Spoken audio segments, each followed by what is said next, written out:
Assalamualaikum warahmatullahi wabarakatuh.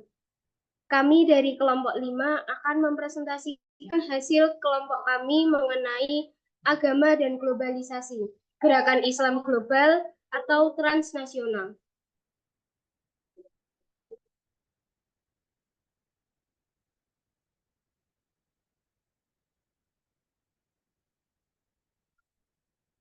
Anggota kelompok kami terdiri dari 4 orang. Yang pertama Azila Zahra, yang kedua Irma Septianingsih, yang ketiga Zahra Ainun, dan yang terakhir Arin Safitri. Berikut ini table of content dari materi kita. Yang pertama yaitu globalisasi dan pengaruhnya terhadap agama, sejarah Islam global, faktor mendorong Islam global, karakteristik gerakan Islam global, contoh gerakan Islam global, dan bukti serta dampak gerakan Islam global. Yang pertama yaitu globalisasi dan pengaruhnya terhadap agama. Globalisasi merupakan proses hilangnya sekat atau batas antar negara yang menyebabkan seseorang digiring untuk memiliki preferensi atau selera yang sama sehingga terjadi sebuah pengglobalan. Dampak positif dari globalisasi sendiri terhadap agama yang pertama yaitu akses informasi. Dengan media sosial memudahkan akses mengenai pengetahuan agama. Yang kedua yaitu dialog antar agama. Globalisasi menjadi jembatan dialog dan memupuk rasa toleransi. Yang ketiga yaitu pertumbuhan pengikut dengan membuka peluang bagi agama transnasional untuk mendapatkan lebih banyak pengikut. Kemudian di samping itu terdapat dampak negatif dari globalisasi terhadap agama. Yang pertama yaitu adanya gaya hidup yang sekuler melalui penurunan nilai dan norma masyarakat akibat budaya sekuler dan materialistik. Yang kedua yaitu konflik antar agama seperti persaingan untuk mendapatkan pengikut dan perbedaan kepentingan. Kemudian budaya konsumerisme yang bertentangan dengan agama yang mengajarkan kerendahan hati dan kesederhanaan dan juga lunturnya identitas agama. Kemudian untuk tantangan agama di era globalisasi, yang pertama yaitu agama harus mencari relevansi dalam kehidupan modern dan menawarkan makna yang sesuai dengan perubahan zaman. Terima kasih. Kemudian ada sejarah gerakan Islam transnasional. Gerakan agama Islam transnasional muncul dari perkembangan kompleks dalam sejarah Islam dan dinamika politik, ekonomi, serta sosial yang melibatkan banyak negara. Awal dari sejarah gerakan Islam ini adalah kemunduran kekhalifahan Utsmaniyah pada tahun 1924 yang resmi dibubarkan oleh Mustafa Kemal Atatürk yang menandai akhir pemerintahan Islam yang telah memimpin selama berabad-abad. Hal ini mengakibatkan pecahnya wilayah menjadi negara, bangsa, dan juga mengadopsi model politik dan juga ekonomi Barat. Hal ini juga muncul gerakan Islam Wahabi oleh Muhammad bin Abdul Wahab, yaitu gerakan untuk mengembalikan ajaran Islam sesuai dengan pemahaman as-salaf as-solih. Tujuannya yaitu memurnikan kembali ajaran Islam di tanah Jazirah Arab. Next. Kemudian muncul ideologi pan-Islamisme yang muncul pada akhir abad ke-19 atau 1924 yang dipopulerkan oleh Jamaluddin Al-Afghani. Hal ini juga terjadi karena kemunduran kekhalifahan Utsmaniyah. Tujuannya adalah mempersatukan umat Islam lintas negara dan juga mazhab, yang juga memunculkan gerakan solidaritas umat terhadap wilayah konflik seperti Palestina, karena penindasan dianggap sebagai bukti kegagalan dunia Islam menjaga kekuatannya. Hal ini juga menimbulkan gerakan Islam moderat yang menghindari kekerasan dalam menghadapi isu-isu global. Kemudian gerakan Ikhwanul Muslimin pada tahun 1928 didirikan di Mesir oleh Hasan al-Banna yang bertujuan untuk melawan kolonialisme dan sekularisme untuk menerapkan hukum Islam dalam kehidupan dan politik. Kemudian muncul gagasan Sayyid Qutb, yakni jahiliyah modern dan menyerukan perlawanan yang pada akhirnya dia dieksekusi pada 1969 oleh Jamal Abdul Nasir. Kemudian dilanjutkan oleh Said Ramadan di Eropa. Kemudian terdapat ideologi Ikhwanul Muslimin yang kemudian berkembang menjadi gerakan ekstrim di berbagai negara. Kemudian ada Gerakan Hizbut Tahrir yang didirikan pada tahun 1953 yang bertujuan untuk menyatukan negara-negara Muslim di bawah Khilafah Islamiyah yang memiliki pandangan bahwa demokrasi dan ideologi itu bertentangan dengan syariat Islam. Next. Kemudian juga terjadi revolusi Islam Iran 1979 dipimpin oleh Imam Khomeini yang bertujuan menggulingkan Shah Pahlavi, seorang pemimpin yang merupakan pro-Barat yang juga menjadi simbol keberhasilan melawan imperialisme dan juga memotivasi gerakan-gerakan Islam di negara lain untuk melawan pengaruh Barat dan menegakkan nilai-nilai Islam. Kemudian pada tahun 1980-an muncul Al-Qaeda, Sayyid Qutb dan aktivis Ikhwanul Muslimin sebagai fondasi dari gerakan radikal yang kemudian dimanfaatkan oleh Osama bin Laden untuk membentuk Al-Qaeda. Ideologi ini menyebar sampai ke Indonesia, salah satunya adalah Majelis Mujahidin Indonesia dan juga Jamaah Ansarut Tauhid pada tahun 1990-an yang berdampak pada munculnya kelompok radikal di Indonesia. Kemudian yang terakhir ada Islam transnasional di Indonesia yang diawali dengan banyaknya pelajar Indonesia yang menimba ilmu di Timur Tengah, kemudian menyebarkan ide-ide Islam di Nusantara.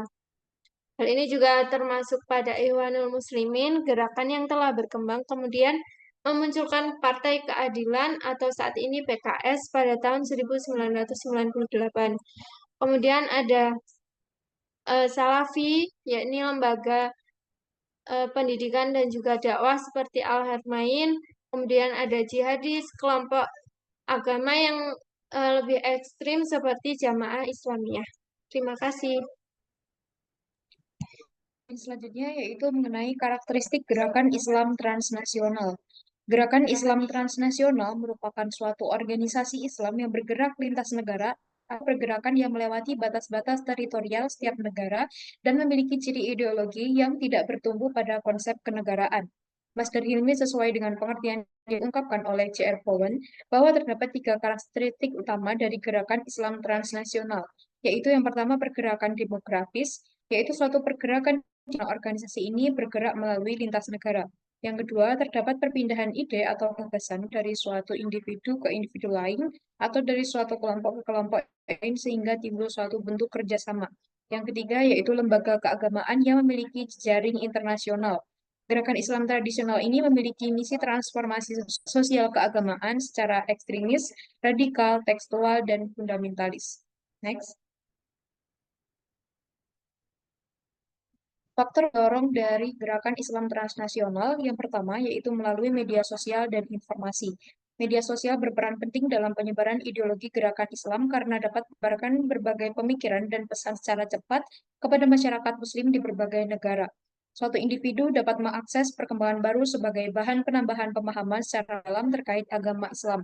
Media sosial juga menyediakan ruang bagi para pengikut gerakan Islam transnasional untuk dapat berdiskusi berbagi pemikiran dan bertukar pandangan yang berkaitan dengan penguatan identitas keagamaan.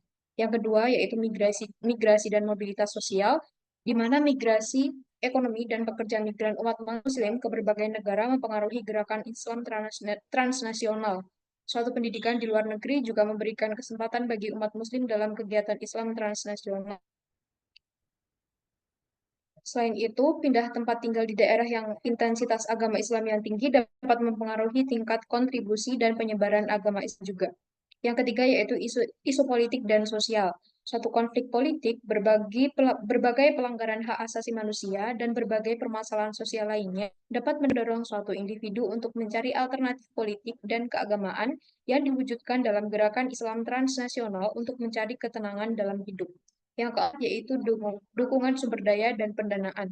Sumber daya dalam gerakan ini yaitu aktivis, para ulama terkenal, dan intelektual yang terlibat dalam gerakan Islam dapat berpengaruh pada daya tarik masyarakat mengenai Islam transnasional. Selain itu, dukungan pendanaan seperti dana zakat, donasi, dan dana eksternal dapat memperluas pengembangan gerakan Islam transnasional. Terima kasih. Selanjutnya yaitu bukti dan dampak Islam global. Yang pertama yaitu Hizbut Tahrir, di mana Hizbut Tahrir ini berkembang ke seluruh dunia dengan lebih dari 1 juta pengikut, kemudian masuk ke Indonesia pada 1982 melalui Abdul Rahman Al-Baghdadi. Fokus pada dakwah, namun menolak demokrasi dan pluralisme karena dianggap sekuler dan tidak bersumber dari Tuhan Yang Maha Esa. Kemudian yang kedua yaitu Gerakan Salafi di Brunei Darussalam, yang menekankan pada pemahaman konservatif Islam dan pemurnian syariat. Kemudian menyebarkan pemahaman agama yang menolak sekularisme dan modernitas yang berdampak pada kebijakan pendidikan dakwah yang lebih tradisional. Yang terakhir yaitu aktivitas dakwah di sektor publik yang mempengaruhi opini publik dan kebijakan sosial politik dan juga berdampak pada dinamika sosial dan politik di Indonesia. Dampak gerakan Islam global terhadap sosial politik yang pertama yaitu Hizbut Tahrir dapat memanipulasi informasi dan propaganda melalui media sosial, kemudian ancaman bagi stabilitas demokrasi Indonesia di masa depan, peningkatan aktivitas kekerasan dan terorisme dengan jihad, dan yang terakhir yaitu mengancam keamanan dan stabilitas negara.